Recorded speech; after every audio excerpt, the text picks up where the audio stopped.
50 basis point repo rate বাড়ালো reserve bank. Repo rate দাঁড়ালো 5.4%। Covid শুরুর আগে রেপো রেট ছিল 5.15%।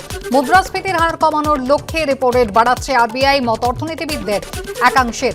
রেপো রেট বাড়ার ফলে ইএমআই বাড়ার আশঙ্কা রয়েছে। 50 বেসিস পয়েন্ট রেপো রেট বাড়ালো রিজার্ভ ব্যাংক। রেপো রেট দাঁড়ালো 5.4%। কোভিড শুরুর আগে রেপো রেট ছিল 5.15%। মুদ্রাস্ফীতির হার কমানোর লক্ষ্যে রেপো রেট বাড়াচ্ছে আরবিআই, এমনটাই মনে করছেন অর্থনীতিবিদদের একাংশ। রেপো রেট বাড়ার ফলে ইএমআই বাড়ার আশঙ্কা রয়েছে। রিজার্ভ ব্যাংকের গভর্নর শক্তিকান্ত দাস কি জানিয়েছেন শোনাব আপনাদের।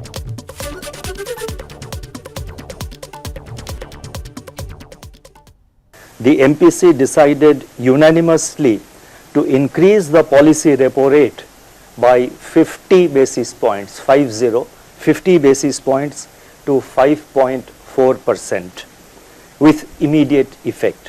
Consequently, the standing deposit facility, that is SDF rate, stands adjusted to 5.15%, and the marginal standing facility, that is MSF rate, and the bank rate stand revised to 5.65%. महंगाई और बेरोजगारी की चर्चा होती है तो चर्चा में आते नहीं, सदन में वॉकआउट कर जाते हैं। अभी निर्मला जी ने विस्तार से उत्तर दिया कि कोविड की समस्याओं के बावजूद भारत की आर्थिक व्यवस्था दुनिया के कई बड़े देशों की तुलना में अच्छी है, सबसे अधिक पूंजी निवेश हुआ है और दुनिया के बड़े बड़े संस्थाओं ने भी भारत के आर्थिक मैनेजमेंट की तारीफ की है। इसी महंगाई और कोविड के बावजूद 200 करोड़ फ्री वैक्सीन लगाया गया और बाकी 80 करोड़ लोगों को आज तक भोजन कराया जाता है। तो जब भी चर्चा होती है तो कांग्रेस पार्टी चर्चा करके भाग जाती है। साफ झूठ बोला राहुल गांधी ने। मैं आरोप जिम्मेदारी से लगा रहा हूं। अभी 2 दिन पहले जो सदन की चर्चा हुई उसमें कांग्रेस पार्टी के लोगों ने भाग लिया कि नहीं लिया। बड़े तीखे निम्न स्तर के आरोप लगाए कि नहीं लगाए। ये झूठ क्यों बोला राहुल गांधी ने कि उनको बोलने नहीं दिया जाता है? ये देश को बताना जरूरी है। तो महंगाई और बेरोजगारी एक बहाना है, सही कारण है ईडी को धमकाना, डराना और परिवार को बचाना। यह है पूरा मामला।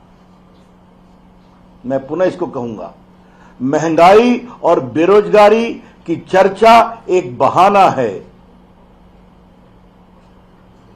मूल रूप से ईडी को डराना, धमकाना और परिवार को बचाना है। राहुल गांधी जी, आपने लोकतंत्र पर आज बहुत ही शर्मनाक बात कही है, गैर जिम्मेदाराना बात कही है। राहुल गांधी को हम क्या कहें? उनकी दादी जी ने देश में इमरजेंसी लगाई थी। आज मीडिया पर भी बहुत हमला किया उन्होंने। इमरजेंसी में बड़े बड़े संपादकों को जेल में बंद किया गया था, सेंसर लगाया गया था। और राहुल गांधी, याद करिए, आपकी दादी जी ने कमिटेड जुडिशरी की बात की थी।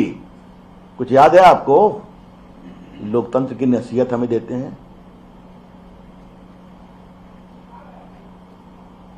पहले राहुल गांधी, आप एक सवाल का जवाब दीजिए, आपकी पार्टी में लोकतंत्र है क्या?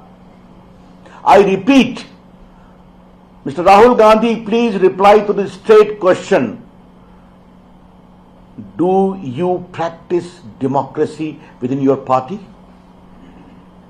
आपकी पार्टी में अच्छे नेता हैं, हम भी जानते हैं, लेकिन बस सोनिया जी, राहुल जी और प्रियंका जी, यही तो 3 कहानी है।